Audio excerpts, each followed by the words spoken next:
Let me just start saying this. Sinanga memory ya kuwa virgin. Because the memories I have of somebody losing virginity when I don't even remember, this house help was abusive. And one of the ways that she abused me was also sexual molestation. Tunaketi tu hivyo tunaongea. Nasikia munju imekuja, mimi nimefreeze. Welcome to Bed Palace Kenya, home of quality, affordable and luxurious beds. We have also diversified to classic sofas. Visit our showroom in Vindigua, Kiambu Road opposite Quickmart, as well as Roy Sambu Thika Road. Contact us on 0725 414 842. Bed Palace, the ultimate solution to insomnia.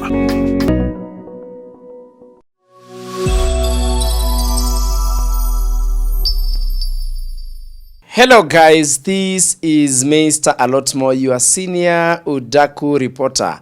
And of course, a lot more is coming. I am coming to you live from NK Studios. Niko hapa kupiga story na mama ambaye nimepata story yake pale online, nikasema you know what, wacha kuje tupige story tujue mambo iko namna gani, kisha tuendelee na kazi kama kawaida mtu wangu. Excuse me, kumbuka deals ni mingi, shida ni DCI. Madam ako na story ya rape.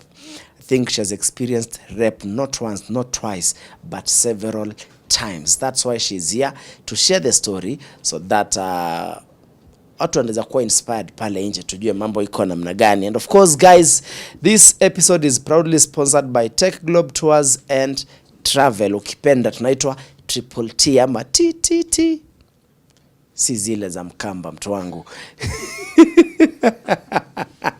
Yes, kumbuka Tech Globe Tours and Travel is the #1 visa application company. Ukitaka kwenda kule Iraq, ukitaka kwenda kule United States of America, Canada, any Europe country, anywhere that you guys wanna travel to, Tech Globe Tours and Travel has made it easy for you guys to acquire a visa mtu wangu. The number that is on your screen is on all the time. Call it and we will get you guys sorted kabisa. Habari ya madam? Mzuri sana Kioko. Uko salama? Kabisa. Looking sharp. Wamekwambia ama wako na wivu? Thank you. I think wamekuwa wakiniambia. Perfect. Nice. I mean, kuna kamera iko pale mbele yako. Maybe unaziangalia. Tuambie unaitwa nani? Unatokea wapi? Na unafanya nini kwa maisha? Okay. Hello guys, hello team Kioko. Kwa majina naitwa Linda Njoki Kenyita. I'm a single mother of 3 children, a set of twins. Hapo nimeona kuna kitu tunavutana hiyo. Wow. Sisemi kitu. Boys, girls? A boy and a girl. My oldest are a set of twins. So I'm a single mother of 3. And professionally, I'm a filmmaker, I'm an actress, and I also create content for dog lovers and pet lovers overall, yes. Unapenda pets pia? Napenda pets pia. Wewe ni madamu wa madogi na tupusi. Actually, siku hizi wananitanga Linda wa madogi. Yeah. So kwa interview naweza kuita Linda wa madogi? No, kwa hii interview siniita Linda wa madogi. Kwa hii interview hakuna dogies anywhere. Actually, hata sidhani wenye wananiita Linda wa madogi washainiona nikislay hivi. Wamenizoea na jeans na t-shirt nikicheza na madogi. Kwa hivyo leo si Linda wa kawaida. Leo si Linda wa kawaida. Perfect kabisa. Unatokea wapi Linda? Hadi language ina ulimi inaleta shida.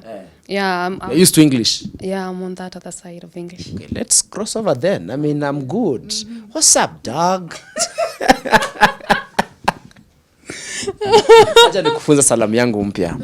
You know, when let's assume we have another person called Y. Kama Y ni rafiki yako sana, you guys are buddies. Unataka kumsalimia Y ni aje? No. Nowadays it's what's up, dog? How is that? When you say that, no, you don't mean doggy. I know, but I relate with dogs every day. So my favorite Caucasian Shepherd comes into mind, and I don't want to imagine that saying that to you. What's up, dog? Nice one. I say that to dogs every day. What's up, dog? How are you? So imagine me telling you that in my mind. It's the friends, the dogs. Okay. Perfect. Unatokea wapi? Where are you from? I'm from Kiambu County, Gatondo. Yeah. Ah, perfect. Gatundu, all the way from Gatundu to here because of this amazing story you want to share.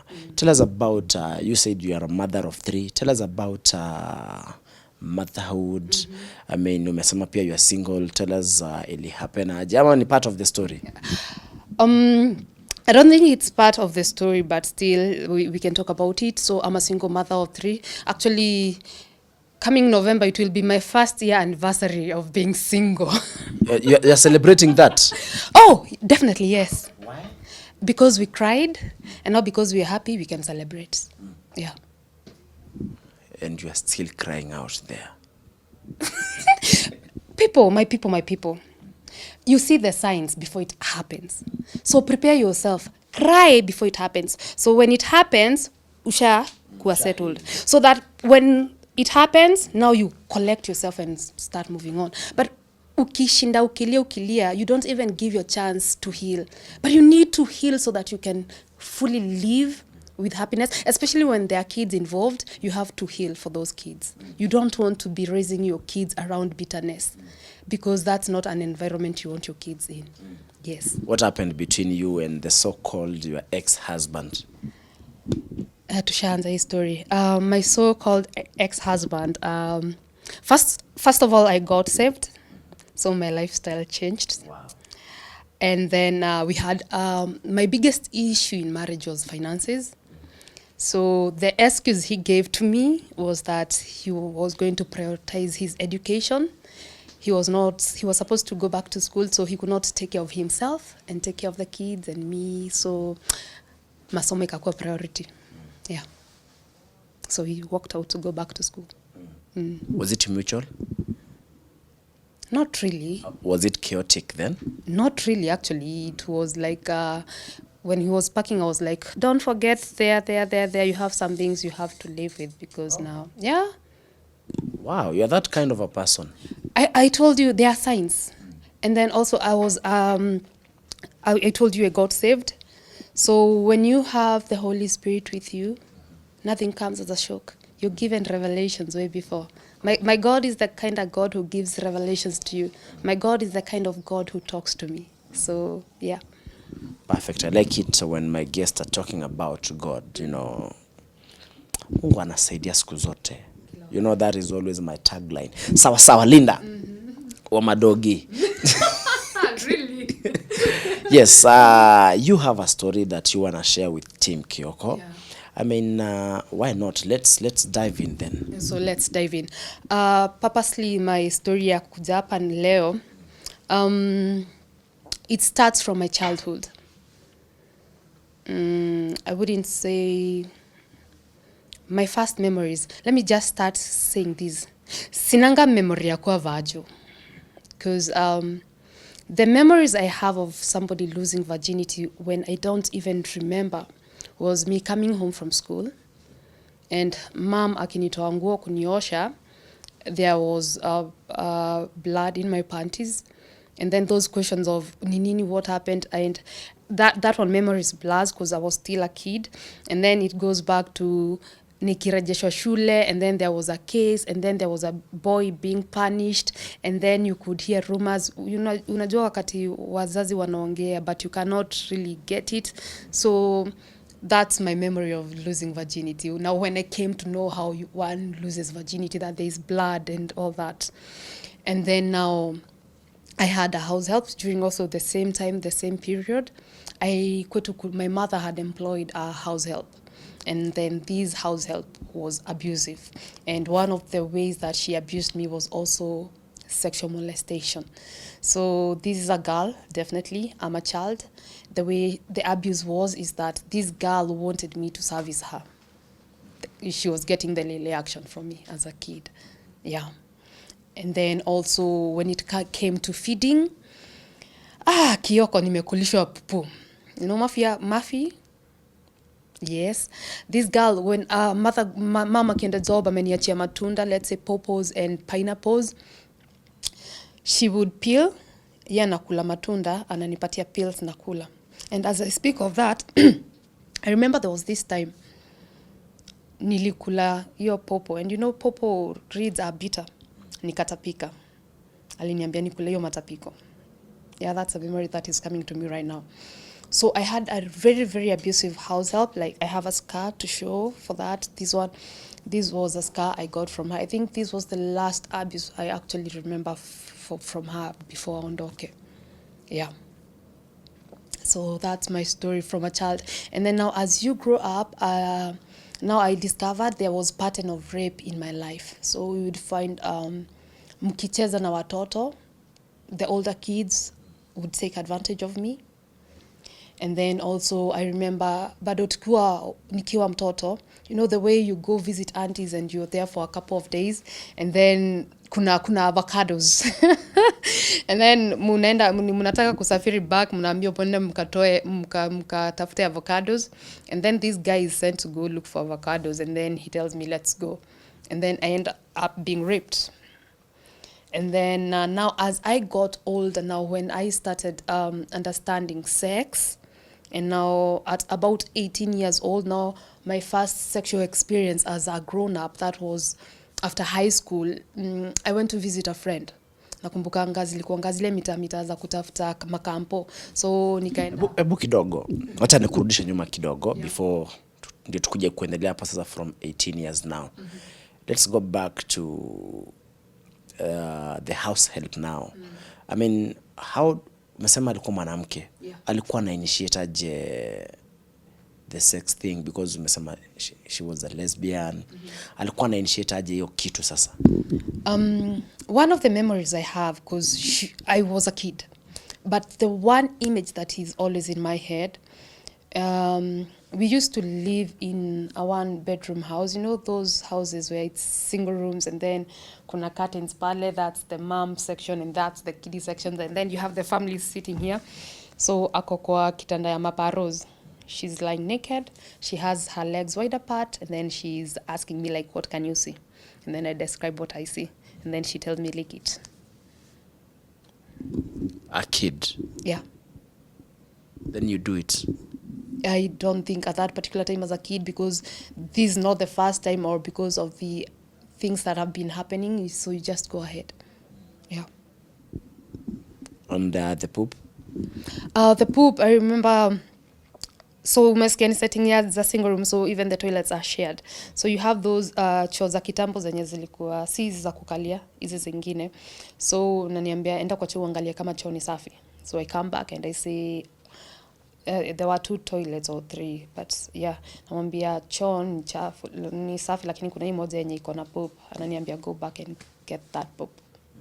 Yeah, so baby girl, you go get the poop, you come eat. Unakula mwenyewe? Yeah.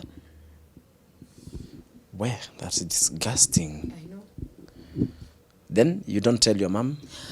No, my mother did not know anything, because I remember, I don't remember myself back then how playful I was or anything like that, but my energy levels are usually very high, so I don't know whether they were that high when I was a kid. But ulikuwa naambiwa ni kimbere mbele ya watoto, so like you are labeled as that chaotic child, you're labeled as that of a playful child. So when things happen, the blame is always on you. Like now when this happened, when the ban happened, niliambiwa ni mimi nilikuwa nacheza nikachomeka. But actually what happened was that we were having breakfast, we were preparing to go to school. Now me, I was preparing to go to school. It was me and the house help. And then house help akatoa chai kwa moto. Akaniekea, nikamwambia chai ni moto. You know, when it's immediately from the fire. So she took a sufuria, ile unaeka ili poesha, and then tells me, place your hand on the table. I do exactly that. And then anaekelea hiyo poesha juu. Ikiwa poesha, unaona? Sufuria na chai moto.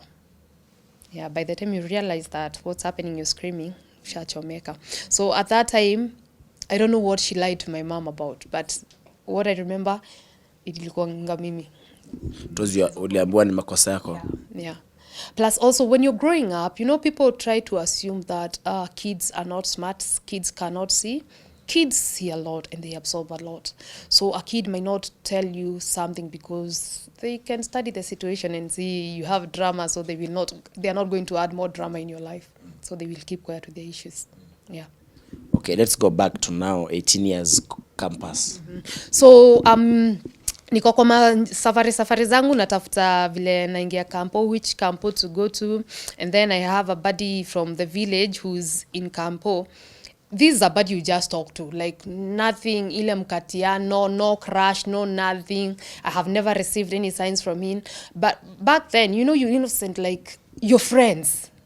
Unajua kuna wale unajuanga wale wananikatia, yule ananikatianga, yule hapana, yule niko na crush na yeye, yule hapana. This one there was nothing. It's village mates, you talk. So you know, I have a friend kwa ile campo, so anaweza nichapisha maraundi ama nini. So guy tells me kuja niko kwa place yenye anaishi. So I go innocently. And then tunaketi tu hivyo tunaongea. Nasikia munju imekuja, mimi nimefreeze, cause as a grown up I was very okay. Otena na the abuse and everything. As a grown up, I'm a church Catholic girl, very disciplined, no stories of my boys or anything like that. So actually used to brag me I've never been kissed or anything like that. So when that happens and I was not expecting it, I was not doing anything, I froze. I could not do anything. So action happened, but I'm there frozen. Because the one thing I remember going home, and I always say thank you, he used a condom. That's kwa hiyo action yote, the only thing I remember is that he used a condom. Ulikumbuka aje na ulifreeze? I think ni ile kitu inakusaving, you know, after that, because now I'm old, I am old enough to understand what happens. Unajua action imeisha zia na kiti, unajua you people, you know how you react after action. So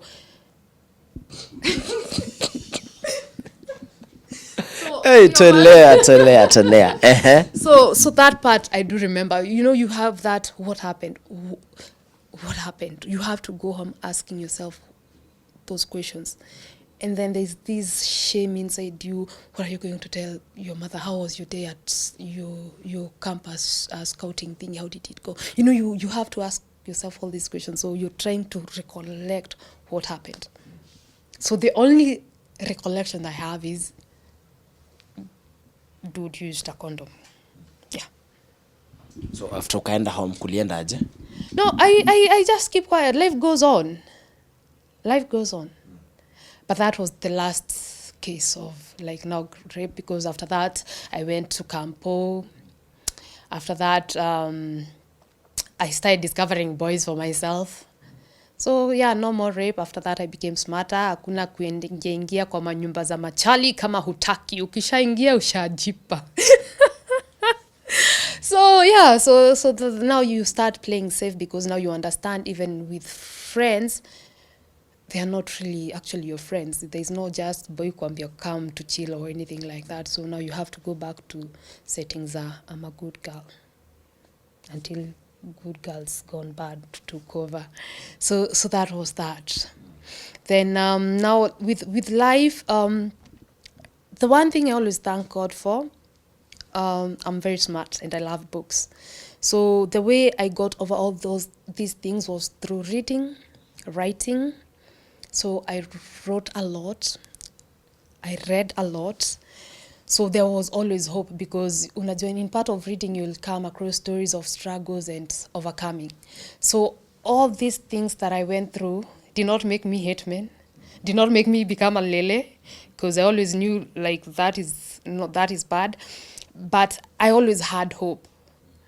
But I think now one thing that came out of that, I did not value sex. Like for me, purity, the concept of purity was not in my head. So that was a no-goner. So mimi flings, and then the other thing was that I did not want, let's say, to settle down at that age. So flings, I was there. Like I usually used to use the term sexually liberated. But now when you heal, and my full healing came with my deliverance and my salvation. Now you start going back. The experiences I went through my childhood and the way I behaved in my youth, then they are connected somehow, because the way I was acting now when I say sexual liberation, have this connection that throughout my childhood, these things used to happen. And then it's also a pattern. There's a way easy vitu will happen. Like if maybe we can sit down with women who are behind my generation, they can talk about rape because these things do not just happen. Like I will tell you an instance. I went to visit my auntie. Hizo tu manyumba za hizi mageto to one bedroom. So my auntie is married. So I have to share, I'm a kid. I have to share bed with auntie. Husband comes. Husband wants action. With you? With auntie. I'm in the same bed. So you can imagine there's sex happening here, and then I'm this girl here. So I have to squeeze myself there at the corner trying to pretend I'm asleep that I cannot hear anything. So kuna hiyo attack yenye inakujanga yenye there's a pattern to it. I remember you asked me a question like mbona walitaka tu kunirape, but I told you like there's always a pattern. But you'll find in our society we do not talk about these things. Like you see now, for me when I was raped, even at an older age, I could not go tell my mother. Now I was free from my abuse and all that, but still there was shame in it.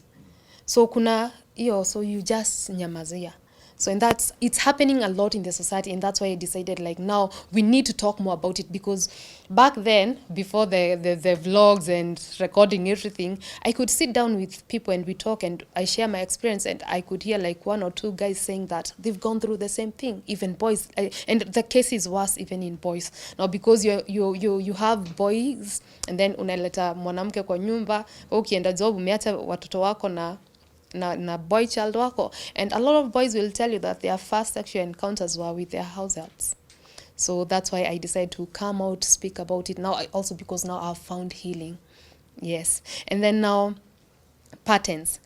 I'm grown, nishaolewa, nishapata watoto. Now I have to go work. I have to bring a house help in the house for me now to be able to go to work. Now I employ, first of all, an abusive house help mwenye alichuna mtoto wangu hapo hivi akamweka makucha. That one I had to let go. Brought in another house help. This one was very nice with the kids. She ended up being a runaway mganga. So she comes in my house and tells me, I'm usually sickly, and most of the time when I get employed, I do not last in that employment for over a month. Nikamuuliza mbona, akaniambia, when I was a kid, I used to live with my dad in Uganda. Huyu baba akanipeleka kwa waganga ili nifanyiwe uganga, nikuwe mganga sababu great grandmother yangu alikuwanga mganga. Me by then I was not into religion, and I grew up Catholic. These things are not taught. So nikamwambia kunanga vitu kama hizo. It's all in your head. So because she was good with the kids, I let her stay. And true to her word, mwezi kisha nilimpatia pesa zake hivi. Mwezi imeisha, nimempatia pesa usiku jioni. So the following morning I wake up, I find her groaning in the house. So nasikia groaning zikitoka kwa bedroom yake. So I rush to the bedroom, nampata akijinyonga. Anajaribu kujiua na mkono wake. So I rush to her trying kufikiria tu kwani nini, nafikiria maybe amechokiwa, only to discover that ni kujinyonga anajinyonga. I try to pull that hand away from her, and then it's like there's a supernatural power like yenye inamforce kumnyonga that I cannot move her. So the only thing that she could get out of her mouth was like, niombe wananinyonga. So at that particular time I'm like, I don't know how to pray. I don't know anything about prayers. So I'm like, what will I do? I called the lady who brought her in, and then that lady tells me like, yeah, you are grown-ups, you know how to pray. So that one I'm like, then I remember, unajua vile mnaendanga occasions and alafu there's always somebody who always prays. So I call that lady. So I tell her there's this and this thing going on in my house. I need help with prayers. So immediately it's like she understood what was going on. So she started telling me, Linda, you go ahead and hold her, pray for her. As I pray for her on the phone, you just hold her, rub her chest, just declare blood of Jesus. So wewe sema tu damu ya Yesu, damu ya Yesu. Na umuombe hivyo hadi atapike. So I struggled with her for a couple of, like, let's say an hour in the house. And then while I was doing that, at one point I was trying to call her, Becky, get, fight. And then she rolls her eyes, and then with a different voice, she tells me like, no, I am not the one you're calling. So I'm there asking her, who are you? And then she tells me like, I'm her grandmother. So I'm like, what do you want with her? And then she goes like, I don't want her to work. I want her to come back and work the way her father taught her. And I'm like, oh my God. So I was fighting with demons in my house, not even really understanding that I'm fighting with demons in my house. This is my house. This is a girl who's only been in my house for only like 4 weeks. So that day we prayed, akatapika, akaamuka. The next day, it's in the evening. Namwambia nimetoka job, nampatia pesa aende akanunue vitu ili kuja tupike. She falls, start writhing like a snake in the house.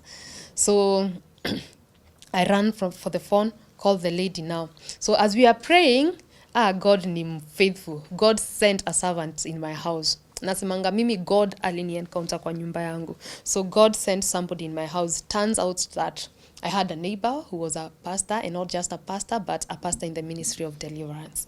So she came in, took over, and immediately there I had an encounter with the Holy Spirit, and that's when my life started changing, and that's how I finally got also delivered and healed from all these things that I was going through. Yeah. Hiyo yote kwa mtu mmoja. Yes, hiyo yote kwa mtu mmoja. And at the same time, life was really slapping me. You're doing, I've told you I'm a film producer, I'm an actress. Kazi zimekauka. You go to auditions, there's nothing coming through. I try making films like self-funded films. I sell movies. I've sold a couple of movies to Maisha Cinema. I receive the money, and something happens that all the money is spent such that I can't reproduce another movie. So ilikuwa imefika mali kinaumana inasema, mimi hii Nairobi, if things don't change in the next couple of minutes, I am going to the village, and I do not care where I'm going to live, because back then I was married, and nilikuwa nimeoleka Budalangi. So I was like, ata kama nitaenda Budalangi kuishi kwa kanyumba kama tope, that's what I'm going to do if life is not going to change. So throughout my childhood, as I was also going through these things, because of the stress of the things I was going through as a child, I grew up with a lot of anxiety, fainting here and there, and then fainting, panic attacks and all that. So when I grew up and went to campus, the way I dealt with my anxiety is through partying and all that. Maisha starehe. That's how I dealt with my anxiety and running away from drama and trouble. Now I'm married, I have kids. This is drama that I cannot run away. I need money. I need to take care of my kids. I need to take care of my family. This is one drama and this is one trouble I can't run away. So what happened? Anxiety is kicked in. The panic attacks kicked in. I could wake up in the middle of night crying for nothing. At the same time, my dream life. Unaotanga, by the way. Sana. Na dream zangu kwanga true. Tuanze kuinterpret sahi. So at that time, my dream life became horrible. Like I was having nightmares. I could sleep and see all this darkness coming towards me. I try waking up and I'm not waking up. After Shaji realized these things were happening, nini, did you like sit down with your parents, ukawapea story ama kulienda aje? Umeuliza story tricky sababu actually the first interview I got me in trouble. People don't want people to talk about these things. When you try talk about them, the first time I told my mother about this, she told me like, usiniambia sahi, mbona ukuniambia wakati ilikuwa ina happen. So parents, like the relationship and how we talk to our kids, and that's why I said like bitterness is not good when you're raising kids, because it will also hinder the communication between you and the kids that you're raising. So when kids are afraid to talk to you, and now when they open up, you shut them out, then they will not be telling you things. So even as a grown-up, we've never sat down to actually talk about it, only because like it's a no-go zone topic. But now, so it got me a lot in trouble, actually a lot of trouble. coming out and speaking all these things, nikiambiangwa uokovu yangu imenichizisha. But I know why I'm doing it, because I know there are many people going through the same thing. There are many children going through the same thing, but they don't know where to start. They don't know who to talk to. And from that, the first interview I did, I received numerous phone calls of people telling me, I have also undergone that. I've never told anybody. I've also undergone that. I've never told anybody. And these are things that we need to open up and talk about them, so that, come on, need deliverance we need, so that we can break down the patterns. Then that's what we'll do. Because I cannot imagine my girls, I have 2 daughters, going through the same thing that I went through. Yeah.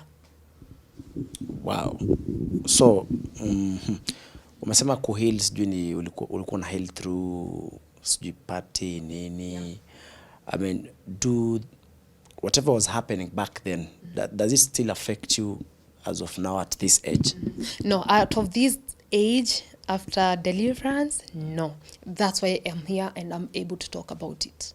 Most probably before that, I could not openly talk about it, because also I would be afraid of how will people view me. You know, I had an image before that. You know, when you're in the public eye, or when you have this public persona, like everything seems perfect. So you want to maintain that. But right now, that's healed, that's gone. Yeah. Perfect. What message do you have to someone mwenye maybe, unajua umesema watoto wakipitia vitu kama hizo hapendi sana kuongea, ama kuna maybe something happening, pia you mentioned something to do with mtoto wanaonanga vitu mingi na wananyamazia tu. What message do you have for parents who are out there, maybe watoto wanapitia vitu kama zile, watoto wanawaambia hawataki kusikia vitu kama hizo?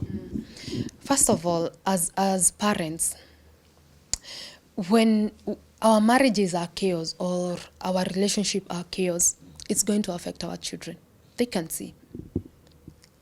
Mentally and physically, it's going to affect the children. And also spiritually, they might inherit it from you. So it is very important to study our relationships. When we are fighting, wacha tufunge bedrooms, ama tugoje watu send watoto wende kwa nyanya yao, alafu tukuje to fight. And this one more is to the mothers, because we are the nurturers. Let's create an environment where you can sit down with your child and talk issues. And then najua, we are in a world where we have to hustle. But the one thing I learned about my childhood, I used to swear like, mimi watoto wangu wataraiswa na maids. Luckily, my kids were not raised. Up to now, my kids have not been raised by maid. And even if the maid was there, I was partly there. So like now when I'm telling you, like nikianza kuhaya the helps, ni sababu watoto wangu wote watatu walikuwa washaingia shule, but now I need somebody to take care of them in the morning, and wakitoka shule wapate mtu. So what I did with my kids, what I've done is like every time, like, how did you sleep? How was your day? Who did you wrong? Mimi kasa hii I'm not there, see I'm going home. Watani meet kwa gate. Nani alifanya tabia mbaya, nani alichunwa, nani alichapwa, hadi wakichapwa shule. It comes with a very detailed explanation. Nani alichapwa shule, alichapwa kwa sababu ya hii tabia. So even watoto wakifanya tabia shule mbaya. So have that communication. Like now I'm separated with their dad. When they want to talk about their dad, fully we talk about their dad. I do not close that topic at bitterness, nini. No. We talk about it so that I can create a safe environment where if anything bad is happening, they will tell me. Even amongst themselves, mtu tu accidentally amguse. Mom, di amenigusa susu. It's very detailed. So we need to create an environment where our children can be able to talk to us. So I advocate for mothers, raise your children. Don't give your house help responsibilities of raising your kids, so that you can open those channels of communication. And for somebody now, you're grown, you've gone through these things, and you're looking for somebody to talk to, there are always people out there. Like now for me, now that I've opened up my life. So if you feel like you need somebody to talk to, somebody to guide through healing and all that, I am there. You can always reach out to me. Okay. Yeah. Utawapea namba ya simu. But in a nutshell, what has life taught you? Life has taught me that everything is spiritual, and it doesn't matter what plans you're making and how grand the plans are. Without God, one day, those plans are going to crumble down. I had big dreams about my life. I had big plans about my life. If you had asked me, like, if I would be here today, being a single mother of 3, and most probably, I'm nowhere near financially where I would want to be. If I was to talk the honest truth, I'm surviving by the grace of God. And I've got this year, did I tell you, like, tomorrow is my birthday? This year, bila God sijui ningekuwa wapi. So I had grand plans. Mi nilikuanga chupi, but God hakuwa kwa hiyo plan anywhere. But right now, since like niingishe God kwa mipango zangu, vitu zingine zina go through and I'm like, oh my God, what happened? God is faithful. That's in a nutshell.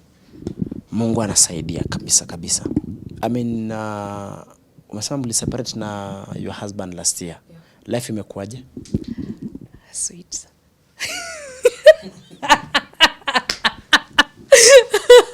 So umeniuliza man to celebrate anniversary. I think my biggest challenge has been the kids. You know, there's this one thing that he told the kids. So the kids are still waiting on the promises that they were told. Simesikia tuliambia masomo inaenda ili watu wapate pesa za kununua toys na bicycles. So one day you'll hear them waking up and tuliambililiwa bicycles, or when they are playing outside with their kids, and then you hear when they have a kid, they are playing and they are sharing a bicycle, you will hear them say, hata sisi baba yetu alituambia anaenda kusoma graduate atulete bicycle. So I think that has been the biggest challenge. Or watching them sit down and, you know, they have these nice memories of their father.